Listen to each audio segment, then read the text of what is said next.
अगर कोई संदेह करता है आपके अच्छे कार्यों पर तो बेशक करने देना, क्योंकि शक हमेशा सोने की शुद्धता पे की जाती है, कोयले की कालिख पे नहीं। जैन साथियों, मैं हूं राजकुमार, आप सभी का स्वागत करता हूं आपके अपने चैनल 12th स्टडी में। बहुत सी विद्यार्थियों का डिमांड आ रहा था, बार बार कमेंट आ रहा है कि सर 3D का हमें सब्जेक्टिव क्वेश्चन करवाइए। तो बिल्कुल आज हम आप लोग के लिए एकदम लाजवाब तरीके से शुरू करने वाले हैं 3 डायमेंशनल ज्योमेट्री। 12th क्लास के विद्यार्थियों के लिए वेरी खास होता है और बड़ा कंफ्यूजन होता है जो सभी समझ नहीं पाते हैं। तो चलिए आज हम आप लोगों के बीच में एकदम आसान कॉन्सेप्ट के साथ लेकर के आए हैं। पहले तो हम कुछ फॉर्मूले हैं जिसको हम क्लियर करेंगे, उसके बाद आपके पास क्वेश्चन आंसर को क्लियर करेंगे। और यार मेरा वादा है कि आज के बाद आप लोग खुद बनाएंगे और सबसे पहले यही सवाल को बनाएंगे, क्योंकि इतना ईजी है। बस कॉन्सेप्ट इसका थोड़ा सा लॉन्ग है, लेकिन अगर आप समझ जाते तो आपके लिए ईजी बन जाता। तो चलिए फटाफट से हम पहले फॉर्मूला को इस वीडियो में क्लियर करते हैं, उसके बाद आपको क्वेश्चन आंसर क्लियर करेंगे। क्योंकि जब तक मैथ आप तभी बना पाएंगे जब आपके पास फॉर्मूला होगा, कॉन्सेप्ट होगा। तो कॉन्सेप्ट समझना सबसे बड़ी बात है, ठीक है। वीडियो में बने रहेगा शुरू से अंत तक, मेरा वादा है कि बिल्कुल आप लोग सीख करके जाएंगे। हम यहाँ पे समय की बचत के लिए कुछ कॉन्सेप्ट लिख चुके हैं और इस पे हम फॉर्मूला आपको बताते हैं। देखिए कि यदि एक रेखा अक्षों के साथ, अक्ष होते एक्स वाई जेड, ठीक है, क्या होता है जरा देखिए, यहाँ पे मेरे पास जगह भी हम बचा लिए ताकि हम आपको डिटेल तरीका से समझा सके। एक्स अक्ष, वाई अक्ष, क्या हो गया जेड अक्ष। अगर कोई अक्षों के साथ अल्फा बीटा और गामा कोण बनाता है, मान लो इधर अल्फा बन रहा है, इधर बीटा बन रहा है, इधर क्या बन रहा है, गामा कोण बन रहा है। तो अल्फा बीटा गामा कोण बनती हो तो अक्षों के साथ अगर कोण दे देगा 30 डिग्री, 60 डिग्री, 90 डिग्री, कोई दिक्कत नहीं। अल्फा बीटा गामा कोण बनती हो तो कोस अल्फा कोस बीटा और कोस गामा उसे उस रेखा का दिक्कोज्या कहा जाता है। उसे क्या कहा जाता है, दिक्कोज्या। अगर कोण बनेगा तो डायरेक्ट ए नहीं लिखेंगे, इसको क्या लिखेंगे, तो कोस अल्फा, फिर बनेगा तो कोस बीटा और फिर क्या, कोस गामा। अभी हमको बता चुका कि एक रेखा का अगर अक्षों के साथ अल्फा बीटा गामा कोण बनाती है तो कोण बनाता है तो डायरेक्ट कोण नहीं मान निकलता है, तो इसको किसी साथ जोड़ना पड़ता है, तो कोस के साथ जोड़ना पड़ता है। यानी कोस अल्फा कोस बीटा और कोस गामा उस रेखा का दिक्कोज्या कहा जाता है, ठीक है। एवं उसे एल एम एन से भी सूचित किया जाता है। दिक्कोज्या की किससे सूचित किया जाता है, एल एम एन से सूचित किया जाता है। यानी इसको एल से सूचित करेंगे कोस अल्फा को, इसको एम से सूचित करेंगे और इसको किससे सूचित करेंगे, एन से सूचित करेंगे, ठीक है। एल एम एन से सूचित किया जाता है। यदि एल एम एन दिक्कोज्या हो, ये और ये दोनों आपस में क्या बराबर, क्योंकि इसी को इसे सूचित किया जाता है, ठीक है। एल एम एन हो तो दिक्कोज्या का हो तो एक फॉर्मूला बनता है साथियों, इसको आपको याद रखना होगा। क्या बनता है, दिक्कोज्या हो तो L square plus M square plus N square बराबर 1 होता है। ये देखिए ना, अभी जस्ट क्वेश्चन आने वाला है, इसका कॉन्सेप्ट जब लेकर के चलेंगे ना तो कहे कि वाह इतना इजी बनता था, हमें पहले पता नहीं था। समझ में आया कि अगर कोई अक्ष के साथ अल्फा बीटा अगर गामा कोण बनाता हो तो उसको लिखने के लिए क्या लिखेंगे, कोस अल्फा कोस बीटा और कोस गामा। लेकिन cos alpha cos beta cos gamma किसी न किसी के तो बराबर होगा। किसके बराबर होगा, तो एल एम एन के बराबर होगा। और जब एल एम एन के बराबर होंगे तो अगर उसका दिक्कोज्या जो है एल एम एन हम मान चुके हैं, ठीक है, एल एम और का मान चुके हैं, एन मान चुके हैं, तब क्या होता है कि एल स्क्वायर एम स्क्वायर और एन स्क्वायर बराबर कितना होना चाहिए, 1 होना चाहिए। तो बेसिक ये फॉर्मूला आपको क्लियर हो गया होगा और घबराने की जरूरत नहीं है, क्योंकि ये तो फॉर्मूला है। इस पे जब क्वेश्चन बनेगा, आंसर बनेगा, तभी तो आपको मजा आएगा, तब ना समझ में आएगा कि हाँ बिल्कुल ये ऐसे प्रयोग होता है। चलिए अगले की ओर लेकर चलते हैं। दो बिंदु दिया हुआ P और Q है। चलिए सपोर्टेड यहाँ मान लेते हैं कि देखिए P दिया हुआ यहाँ पे और हमारे पास क्या दिया हुआ, Q दिया हुआ है। तो सदिश का नियम से भी लेके चल सकते हैं, कोई दिक्कत नहीं। P और Q दिया हुआ तो मिलाने वाले रेखा खंड का दिक् अनुपात क्या होगा, दिक् अनुपात जिसमें A B C आते हैं उसमें I J के नहीं आता साथियों। तो देखिए PQ अगर निकालता है तो आप सदिश के नियम से पढ़े होंगे कि Q में से क्या घटता है, P घटता है, ठीक है। पीछे वाला से क्या घटता है, आगे वाला घट जाता है। पता होगा सबको, बिल्कुल वेक्टर आप लोग पढ़े हो, नहीं पढ़े तो हमारे चैनल में चल जाइए, वहां पे आपको देखने को मिल जाएगा टोटल। अब Q का मान हमारे पास कितना दिया हुआ, तो दिया हुआ x2, फिर क्या दिया हुआ y2 और फिर क्या दिया हुआ z2। इधर माइनस में हमारे पास P का मान क्या हुआ, तो P का मान क्या दिया हुआ, x1 y1 और फिर क्या दिया z1। ध्यान से समझिएगा साथियों, जरा सा भी हार्ड नहीं है, बहुत ईजी है और हम वही कॉन्सेप्ट के लिए आप लोग लेकर के आए हैं। तो इसमें कौन सा घटाएंगे, तो एक जात वाला को इसके साथ, यानी x2 माइनस x1, फिर कॉमा अलग हो जाएगा, ठीक है। फिर क्या होगा कि y2 में से फिर क्या आ जाएगा, तो y1 घट जाएगा, एक जात वाला कोएफिशिएंट, फिर कॉमा हो जाएगा। अब z2 में से क्या घट जाएगा, z1 घट जाएगा। ये क्या निकल जाएगा आपके पास, ये दिक् अनुपात निकल जाएगा, ये दिक् अनुपात हो जाता है, यानी a b c भी इसको मान सकते हैं, कोई दिक्कत नहीं। हम बिल्कुल आपको क्वेश्चन आंसर कराएंगे तो आपको समझाएंगे, यहाँ पे बेसिक फॉर्मूला लिख चुके हैं तो फॉर्मूले ही वर्णन करते हैं साथियों। तो बिंदु P और Q को मिलाने वाले रेखाखंड का दिक् अनुपात, देखिए क्या पूछा, दिक् अनुपात। तो दिक् अनुपात क्या पड़े कि अगर PQ निकालेंगे तो Q में से कौन घटेगा, P घटेगा, अतः E वाला में C घटेगा तो एक जात वाला को एक साथ घटाएंगे, यानी x2 में से कौन सा घटाएंगे, तो x1 घटाएंगे, फिर कॉमा दे देंगे अलग। फिर क्या होगा कि y2 में से क्या घटाएंगे साथियों, y2 में से क्या घटाएंगे, तो y2 में से y1 घटा देंगे, फिर क्या घटाएंगे, फिर कॉमा देंगे, अलग अलग होता है। फिर z2 में से क्या घट जाएगा, z1 घट जाएगा, z2 माइनस z1। क्लियर, ये हमारे पास क्या बोल रहा है, फॉर्मूला बन रहा है। चलते हैं आगे। अब इसका दिक् कोज्या अगर निकालना है, इसी का अगर दिक् कोज्या निकालना है साथियों, तो वेक्टर में आप लोग पढ़े होंगे दिक् कोज्या, दिक् कोसाइन जिसको बोलते हैं, कि अगर ए बी सी अगर दिक् अनुपात दिया हुआ है तो दिक् कोज्या अगर निकालना है, ठीक है, दिक् कोसाइन इसको बोलते हैं कोज्या, ठीक है। दिक् कोज्या अगर निकालना तो क्या होता है कि ए और बटा इसी का रूट अंडर हो जाता है, A square plus B square plus C square होता है। इस वर्ष अगर b है तो b और रूट अंडर क्या हो जाएगा, A square plus B square plus C square हो जाएगा, ठीक है, इसी रूप में होता है। तो हमारे पास जो दिया हुआ है कि दो बिंदु दिए हुए थे अलग अलग, इसका हम दिक् अनुपात निकाले एक जात वाले को साथ घटा करके। अब इसको हमको दिक् कोज्या निकालना है, तो जैसे हमारे पास दिक् अनुपात ए बी सी होता है, तो ए का ए और बाकी का मैग्नीट्यूड होता है, परिमाण होता है, बी का भी बाकी मैग्नीट्यूड होता है, फिर सी का सी बाकी का मैग्नीट्यूड होगा। यहाँ पे भी वही है हमारे पास, तो क्या करेंगे यहाँ दिक् अनुपात क्या, दिक् कोज्या क्या हो जाएगा, तो हमारे पास x2 माइनस x1, यह आपको लिखने की जरूरत नहीं क्योंकि आप घटाएंगे तो वहां घट जाएगा।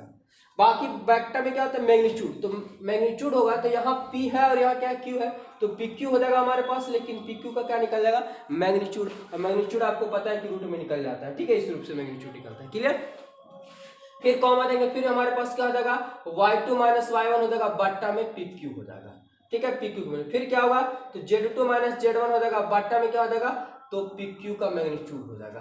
बिल्कुल आपको सबको क्लियर हो रहा होगा। चलिए आगे बढ़ते हैं, घबराइए नहीं, वीडियो में सिर्फ आप बने रहिए, सिखाना मेरा काम है। देखिए ना कैसे चुटकियों में सिखाते हैं टोटल। अब यहाँ पे एक दिया हुआ विद्यार्थी कि यदि एक रेखा की दिक् को जाए LMN और दिक् अनुपात दिया हुआ ABC हो, तो जिसके बारे में अभी हम चर्चा कर रहे थे वही चीज आ गया कि यदि एक रेखा के दिक् को जाए दिया हुआ LMN दिया हुआ है और दिक् अनुपात दिया होगा, दिक् अनुपात आप इस रूप में देखने को मिल रहा है, ABC के रूप में हो जाए, तो इसकी दिक् को जाए क्या होगा, तो जरा ध्यान दीजिएगा क्या होगा। तो दिक् को जाए हमारे पास दे चुका है, तो इसको दिक् को जाए यहां से निकाल रहे हैं, तो ये दिक् अनुपात ABC हुआ, उसका मैग्नीट्यूड निकलता है। तो हमारे पास दिक् अनुपात क्या दे a, तो इसका मन निकल जाएगा कि a और बटा में रूट अंडर निकल जाएगा, तो दिक् अनुपात का वर्ग होता है, मैग्नीट्यूड होता है ABC स्क्वायर।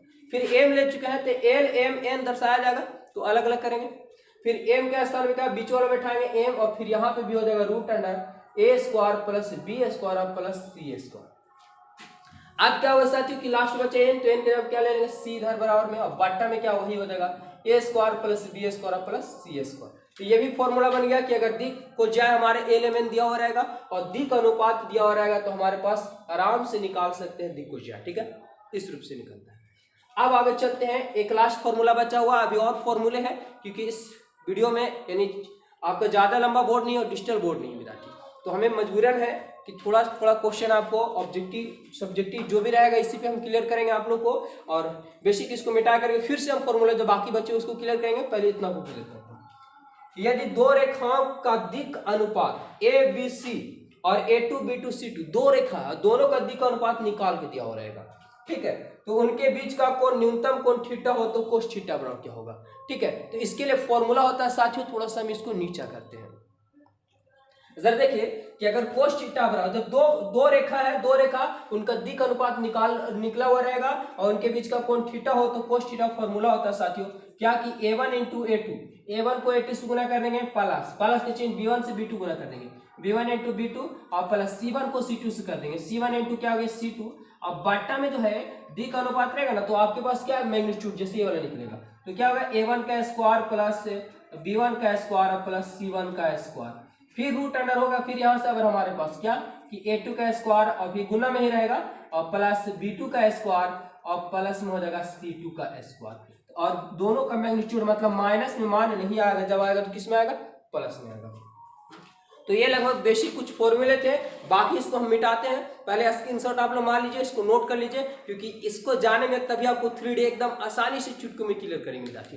तो ऐसे कीजिए कि इसको स्क्रीनशॉट मारिए, हम अगला फॉर्मूला को लिखते हैं और फिर हम आप लोग को समझाते हैं, ठीक है।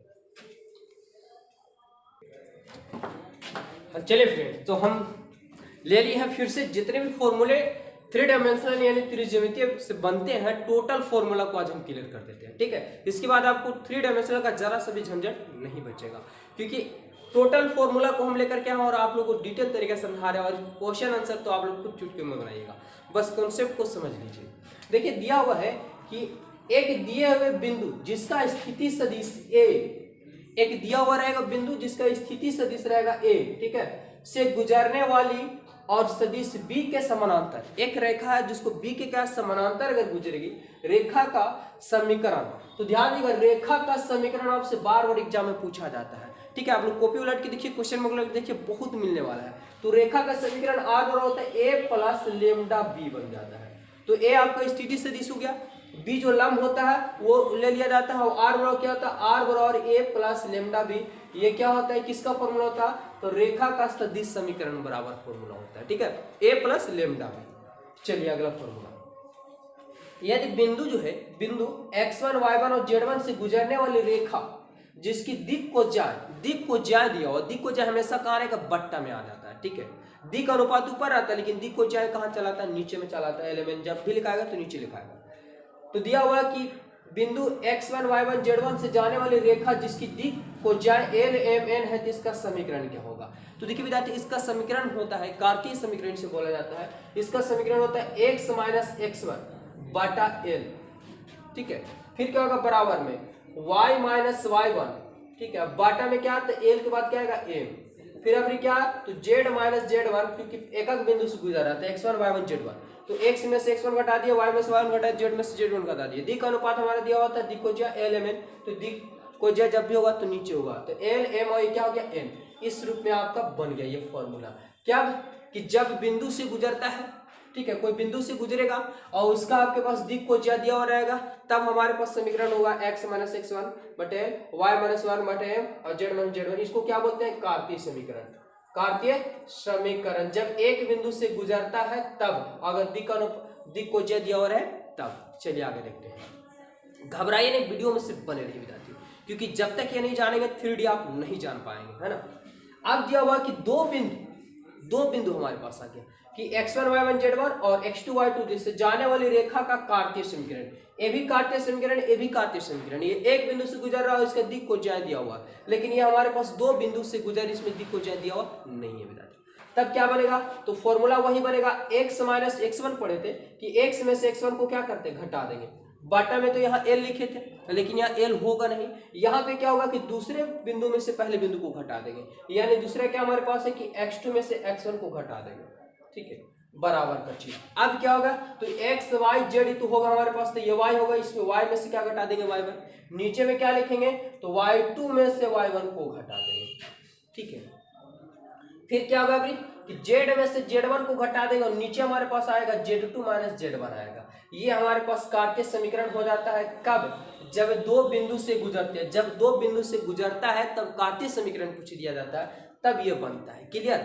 चलिए विद्यार्थी घबराइए नहीं, बस आपको वादन किया ना कि बिल्कुल समझाएंगे तो समझाएंगे और बिल्कुल डिटेल तरीके से आप खुद बनाएंगे। अगला है हमारे पास कि यदि दो रेखाएं r दिया हुआ कि a plus lambda B, a1 plus lambda b1 कर लीजिए इसको, और r भी दिया हुआ कि a2 प्लस b लेमडा, है ना, लेमडा b2 के बीच का कोण मतलब न्यून कोण थीटा हो, तो यहाँ पे क्या बनता है, बार बार आपसे एग्जाम में पूछा दिया जाता कि आई जे के यहाँ पे रहेगा और लेमडा रहेगा या म्यू रहेगा या एस रहेगा, कुछ भी दिया जाता है, इधर भी आई जे के दिया जाता है, उनके बीच का न्यून कोण पूछ दिया जाता है, ठीक है। वेरी वेरी इंपॉर्टेंट, टोटल पे लगा लीजिए, आप लोग ध्यान से समझिएगा। तो इसके लिए फॉर्मूला बन जाता है कि b1 इंटू b2, b1 और b2 से गुना कर दीजिए और b1 का मैग्नीट्यूड निकाल दीजिए और b2 का क्या निकाल दीजिए, मैग्नीट्यूड निकाल दीजिए, और इसका होल मैग्नीट्यूड। यही आपका क्या बन जाता है, बीच का कोण। जब आपको इस रूप में रेखा का समीकरण दिया हुआ है, ठीक है, और उनके बीच का कोण पूछे, तब हमारे पास cos थीटा बराबर b1 इंटू b2 और बटा b1 का मैग्नीट्यूड इंटू b2 का मैग्नीट्यूड, यानी जिसको परिमाण भी बोलते हैं। क्लियर। चलिए आगे देखिए। एक और फॉर्मूला बचा हुआ लास्ट है, यदि दो रेखा है आपके पास x माइनस x वन बटे L1 और y माइनस y वन बटे M1 और z माइनस z वन बटे N1, और फिर दिया कि x माइनस x2 बटे L2, y माइनस y2 बटे M2 और z माइनस z2 बटे N2 के बीच का कोण थीटा हो, तो फिर से आ चुका। तो इसके लिए जो हमारे पास जो बनेगा विद्यार्थी, ये बस सिंपल तरीका से बन जाएगा, जो दिक को ज्यान हुआ इसका गुणनफल कर दिया था। यानी क्या होगा कि L1 से गुना हो जाएगा L2 में, ये L1 लिखा हुआ है, ठीक है, L1 इंटू L2, फिर M2 इंटू क्या आ जाएगा M1 इंटू M2, M1 से किस में होगा M2 में, तो M1 इंटू M2 हो जाएगा प्लस में N1 इंटू क्या हो जाएगा N2, और यही हॉल मोड निकल जाता है हमारे पास, ठीक है। जब आपके पास रेखा का समीकरण डबल डबल दिया रहे और बट्टा वाला L1 M1 मान लिया जाता है, दिक को जाए दोनों से निकाल लेंगे और उसको गुना डायरेक्ट कर देंगे, ये हमारे पास बन के तैयार हो गया। तो आपको 3D से रिलेटेड जितने भी है ना, यानी त्रिविमीय ज्यामिति से जितने भी रिलेटिव फॉर्मूले बनते थे, आज हम फॉर्मूला को क्लियर करते हैं। बेसिक आपको फॉर्मूला कुछ थे जो वेक्टर में ही आपको पढ़ा चुके हैं। तो चलिए इसमें क्वेश्चन आंसर करते हैं, इस वीडियो को यहीं तक हम रोकते हैं। वीडियो अच्छा लगा तो वीडियो कर दीजिए लाइक, और चैनल पहले बार जुड़े हैं तो चैनल को सब्सक्राइब कर लीजिए, क्योंकि इसका जितने भी सब्जेक्ट के बनते हैं, जो क्वेश्चन बैंक है, जो पूछे गए सवाल में, उस सवाल को हम सोल्व करने वाले इस चैनल पे और आपको देखने को मिलेगा। जय हिंद, मिलते हैं।